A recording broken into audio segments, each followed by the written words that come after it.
বাবা, পার্থিব জগতের চোর যেমন খুন্তা সাপল দিয়ে সিং ঘুরে তার উপরে চুরি করে ধন রত্ন ঐশ্বর্য নিয়ে পালিয়ে যায়, তেমন ভগবান আমার, ভগবান আমার এই হৃদয় কপটটা বাসিকে মুরলি খুরলি করে সিংহ রে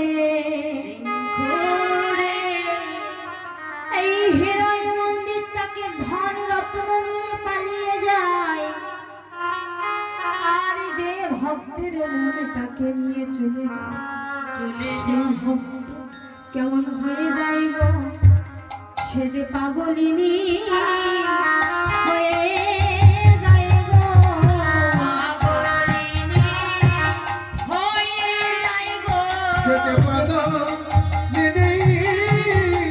হয়ে যায় গো। কৃষ্ণ দেখা দেখা দাও বলে পাগলিনী হয়ে যায় গো, দেখা দাও বলে পাগলিনী হয়ে যায় গো। কৃষ্ণ দেখা দেখা দাও বলে সে পাগলিনী হয়ে যায় গো, দেখা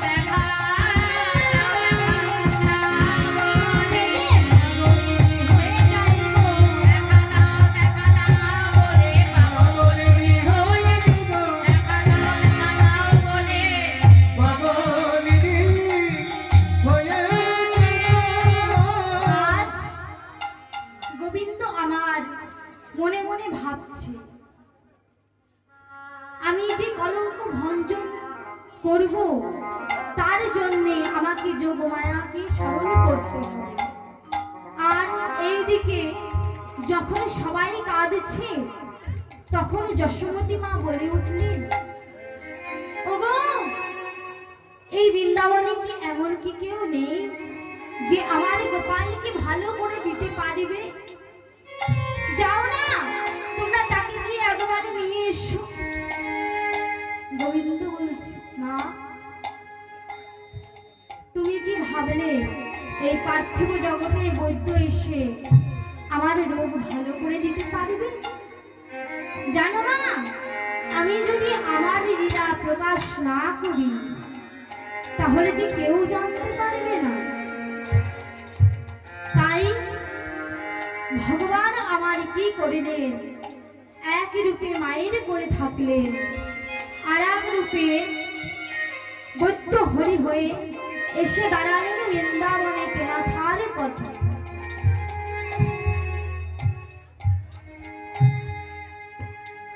ওগো এক রূপে বৈদ্য হরি অন্য রূপে মূর্ছা হরি, আরি এক রূপে মূর্ছা হরি, অন্য রূপে বৌদ্ধ হরি,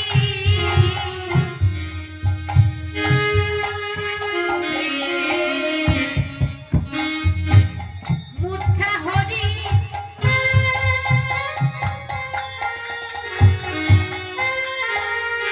অন্য রূপে বৌদ্ধ হরি, এক রূপে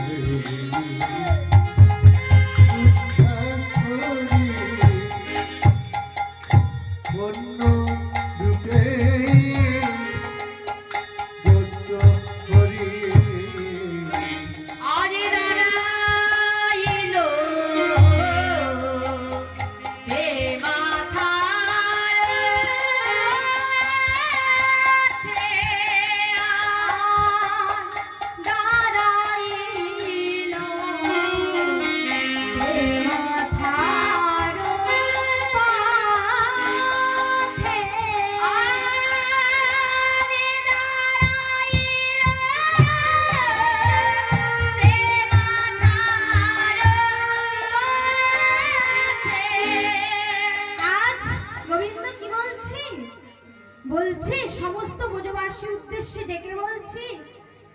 ও ব্রজবাসীরা, আমি তোমাদের গ্রামে নতুন এসেছি গো। কেন জানো? তোমাদের এই গ্রামে যত রোগ ব্যাধি আছে সব আমি ভালো করে দেব। তাই সকল ব্রজবাসী উদ্দেশ্যে ডেকে বলছি, তোমরা কেউ রোগী দেখাবে, তোমরা কেউ রোগী দেখাবে, ডাকে কয় বই তো হরি। তোমরা কেহ রোগী দেখাবে, ডাকিও বই তো হরি। তোমরা দৌড়বি দেখাবে, তাকে বলবো হরি। তোমরা কেউ রোগী দেখাবে, ডাকে কয় বই তো হরি। কেউ রোগী দেখাবে, ডাকিও বই তো হরি। আমি দেশ বিদেশে ঔষধ বিক্রি, আমি দেশ বিদেশে ঔষধ বেচি।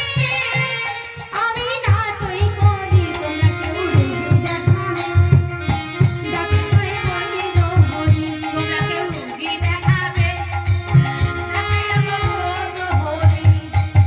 আমি দেশে বিদেশে ঘুরি, আহা, আমি দেশে বিদেশে ঘুরি, আহা, ঘরে ঘরে ঔষধ বিক্রি। আমি দেশে দেশে ঘুরে ফিরি, বই তো হরি। আমি দেশে বিদেশে ঘুরি, ঘরে ঘরে ঔষধ বিক্রি। দেশে দেশে দেশে ঘুরি,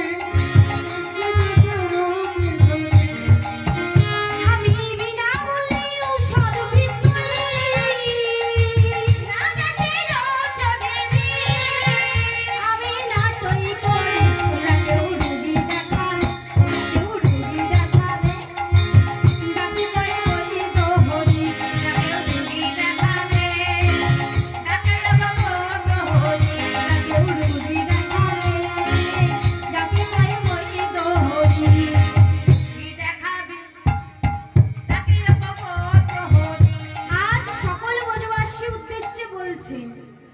আর ললিতা সখী অবগত হয়ে দেখছে গোপাল রূপী বৈদ্য সেজে এসেছে। আজ গোপাল রূপী বৈদ্যকে নিয়ে মা যশোমতী দ্বারে এসেছে। এসে মাকে ডাকছে, ও মা, মা, তুমি তো কত শত বৈদ্যকে নিয়ে এসেছো, তোমার গোপালকে কেউ ভালো করতে পারলো না। ও মা, দেখো, আমি এক নবীন বৈদ্যকে নিয়ে এসেছি যে তোমার গোপালকে ভালো করে দেবে। আজ যশোমতী মা ছুটে এসে দরজার সামনে দাঁড়িয়ে বলছে, ওরে দুষ্টু ছেলে, আমার ছলনা করে তুই বৈদ্য সেজে এসেছিস? তুই কি ভেবেছিস আমি বুঝতে পারবো না? তোকে আমি চিনতে পারবো না? গোপাল মনে মনে ভাবছি, এই রে, আমি যদি ধরা পড়ে যাই তাহলে যে আমার রাধারানীর কলঙ্ক মোচন আর করা হবে না। তবে একটা মিথ্যা কথা বলেই দেখি। আজ গোপাল বলছে, ও বাবা, আমি তোমার গোপাল নই, আমি যে বৈদ্য হরি। ওরে দুষ্ট ছেলে, আবার মিথ্যা কথা বলছিস? ওরে তোর বয়সের বরণ, অঙ্গের গঠন থেকে যেন আমার গোপালের মতন। আরি বয়সে বরণ, অঙ্গেরি গঠন, ঠিকই যেন আমার গোপালের মতো। তোর বয়সে বরণ, অঙ্গের গঠন থেকে যেন আমার গোপালের মতন। বয়সে বরণ, অঙ্গেরি গঠন, ঠিকই যেন আমার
দেখি আজ গোবিন্দের বৈদ্য হরির মদনটা সুখে দেখছেন নাসিকাদের ঘ্রাণ নিচ্ছে। আজ ঘ্রাণে কি বললো, তোর মুখে কেন ননির গন্ধ, আমার মনে বড় লাগে সন্দেহ। মুখে কেন ননির গন্ধ, আমার মনে লাগে সন্দেহ। তোর মুখে কেন ননির গন্ধ, আমার মনে লাগে সন্দেহ। মুখে কেন ননির গন্ধ, আমার মনে লাগে সন্দেহ। আজ কোথায় বা পেলি রে, কোথায় বা পেলি রে, কোথায় বা পেলি রে, আর কোথায় বা পেলি রে, এমন সত্যটা তো না বলি, কোথায় বা পেলি রে, আর সত্যটা তো না বলি, কোথায় বা পেলি রে, এমন সত্যটা তো না বলি, কোথায় বা পেলি রে। সত্যটা তো না আমি বল বল আরে সত্যটা তো না বলি, বলে সত্যটা তো না বলি, কোথায় বা পেলি, সত্যটা তো না বলি, কোথায় বা পেলি রে। আজ গোপালকে বলছে, তুই যদি আমার গোপাল নাই হোস, মানছি তুই আমার গোপাল না, তাহলে তোর মুখে কেন ননির গন্ধ। আজ যোগমায়াকে স্মরণ করে বলছি, মা তুমি মায়ের চোখে আবরণ সৃষ্টি করো, না হলে যে আমি আমার রাধারানীর কলঙ্ক মোচন করতে পারবো না। আজ যোগমায়া আজ্ঞা পেয়ে যশোমতী মায়ের চোখে মায়ার সৃষ্টি করে দিলেন। অমনি মা বলে উঠলে, ওরে বাবা, তুই আমার গোপালকে ভালো করে দিতে পারবি? বৈদ্যরূপী ভগবান বৈদ্যরূপী গোপাল বলছি, হ্যাঁ মা, আমি তোমার গোপালকে ভালো করে দিতে পারবো। বৈদ্যরূপী বলছি, আমি তোমার গোপালকে কেন, আমি যদি মনে করি সৃষ্টি থেকে লয়, লয় থেকে প্রলয়ও করতে পারি। এই বলে আজ যশোমতী মা বলছে, তাহলে তুমি আমার গোপালকে ভালো করে দাও, আমার সে মা বলে ডাকবে। বলছে, শোনো না, তোমার গোপালকে ভালো করতে গেলে সতী নারী কুম্ভেতে করে জল আনতে হবে, তাহলে তোমার গোপাল ভালো হয়ে যাবে। ওরে সতী নারী শত ছিদ্র কুম্ভেতে করিয়া, আর সতী নারী শত ছিদ্র কুম্ভেতে করিয়া, কত নারী চিত্র কুম্ভতে করিয়া বাড়ি আনিয়ে দিলে ভালোবাসিয়া, আরে মারিয়ানে দিতে হবে ঔষধ বাটি, তোমার গোপাল বেঁচে যাবে মা, গোপাল বেঁচে যাবে মা, আমার গোপাল বেঁচে যাবে মা, গোপাল বেঁচে যাবে মা, যদি সতী নারী জল আনে, গোপাল বেঁচে যাবে মা। গোপাল বেঁচে যাবে মা, যদি সতী নারী জল আনে, গোপাল বেঁচে যাবে মা। গোপাল বেঁচে যাবে মা। শোনো বাবা, আমি একটা কথা বলি, যদি আমার গোপাল বেঁচে যায়, তাহলে আমি ব্রজবাসীদের সম্মুখে কথা দিলাম, আমি দুই গোপালের মা হব, আর এই নগরে নগরে ভিক্ষা করি, তোর দান আমি দিয়ে দেব। এই বলে তখন ললিতা সখী বলছে, আছে গো আছে, আমাদের এই ব্রজ বৃন্দাবনে দুইটি সতী নারী আছে, এক হচ্ছে জটিলা আর তার মেয়ে কুটিলা। তুমি যদি আজ্ঞা করো তাহলে আমি গিয়ে আনতে পারি। আজ বৈদ্যের আজ্ঞা পেয়ে ছুটতে ছুটতে জটিলা কুটিলাদের ঘরে গেল। আজ ঘরে গিয়ে বলছে, জানোই তো আজ আমাদের গোপাল অচৈতন্য, তাই বৈদ্য বলেছে গোপালকে ভালো করতে হলে সতী নারী যদি জল আনে, তাহলে আমার গোপাল ভালো হয়ে যাবে। ও এই কথা বলেছে, তাই তোমরা যদি চাও খুব ভালো হয়, যাবে আমার সঙ্গে? হ্যাঁ হ্যাঁ, যাবো যাবো, চললেন। যশোমতী মায়ের কুঞ্জে গিয়ে বৈদ্যের কাছ থেকে কলসিটি নিয়ে, "এই মা, তুমি পারবে তো জল আনতে?" ওই দিল পেছন থেকে দিল। যাচ্ছি একটা শুভ কাজে, অমনি পেছন থেকে ডাক দিল। এখন যদি আমার কলসির জল পড়ে যায়, পড়লে পড়তেও পারে। শোনো মা, তুমি নির্ভয়ে যাও, তোমার জল পড়বে না। আজ এই বলে কুটিরা কলসিটি কাকে নিয়ে চললেন। রে চলিল রে কুটিলা কলসি লইয়া কাকে চলিল রে কুটিলা কলসি লইয়া কাকে রে চলিল রে কুটিলা কলসি লইয়া কাকে চলিল রে কুটিলা কলসি লইয়া কাকে রে ঝম্পে ঝম্পে চলিল রে কুটিলা জল আনিতে। লাফে লাফে চলিল রে কুটিলা জল আনিতে। গঙ্গায় এসে মনে মনে ভাবছে, এই রে, জল নিতে পারবো তো? গর্ব করে তো বলে এলাম, আজ জল নিচ্ছে। যা, সব জল পড়ে গেল। আর একবার চেষ্টা করি। যা, সব জল পড়ে গেল। এমন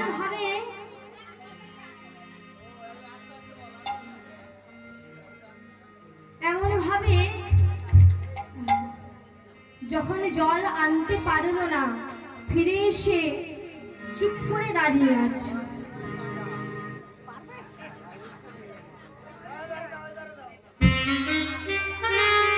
আজ কুটিলা যখন জল আনতে পারলো না, তখন জটিলা বলছে, আমি জানতাম ও জল আনতে পারবে না, তবুও নাচতে নাচতে চলে গেল।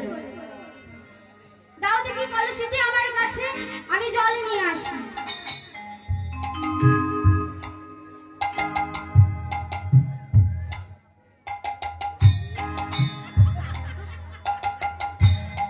আজ কলসিটি কাকে নিয়ে জটিলা মা চলতে পারছে না। ওরে চলিল রে জটিলা কলসি চলিল রে জহতি কলসি লইয়া কাকেতে চলিল রে জহতিলা কলসি লইয়া কাকেতে চলিল রে জটিলা কলসি লইয়া কাকেতে লরি হাতে গুড়ি গুড়ি জটিলা যদি হাতে গুনি গুনি চলিল যাবার জটিলা বুড়ি এই হাতে গুনি গুনি চলিল যাবার জটিলা বুড়ি গরম করে চলিল রে গরম করে চলিল রে কলসিকা পেতে লয়ে গরম করে চলিল রে। কলসিকা খেতে লয়ে গরম করে চলিল রে আজ যমুনার তীরে এসে মনে মনে ভাবছি, এই রে, জল নিতে পারবো তো? একবার চেষ্টা করেই দেখি।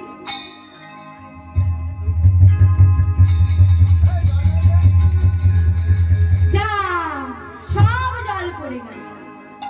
এই ঘাটটা ভালো না, আমি অন্য ঘাটে যাব।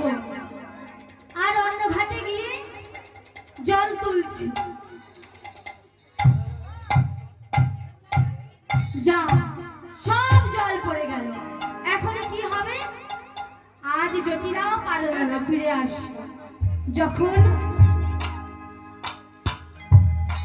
দুইজনের একজনও পারল না, তখন যশোমতী মা ভাবছে, আমি কি করে আমার গোপালকে বাঁচাবো?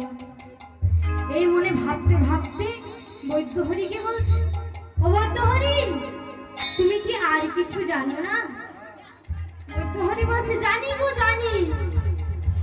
আজ খড়িপেতে অঙ্কন করে দেখছি অঙ্কনে কি উঠছে? ওকে প্রথমেই উঠেছে ধা, অন্তেও উঠেছে দা। প্রথমে উঠেছে রা, অন্তে উঠেছে ধা। প্রথমেই উঠেছে, অন্তেও উঠেছে দা।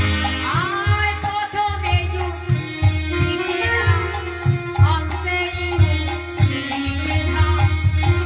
আর দুয়ে মিলে এক হলো রাধা, দুয়ে মিলে এক হলো রাধা। আর দুয়ে মিলে একই হলো রাধা, দুয়ে মিলে একই হলো রাধা। বৈদ্যহরি বলছি, শুনছো আমার অঙ্কনে কি উঠছে? আমার অঙ্কনে উঠছে প্রথমে ধা, প্রথমে রা, তারপরে ধা। আজ রাধারানী কেউ আছে নাকি গো? আজ ললিতা সখী বলে উঠলেন, আছে গো আছে। তুমি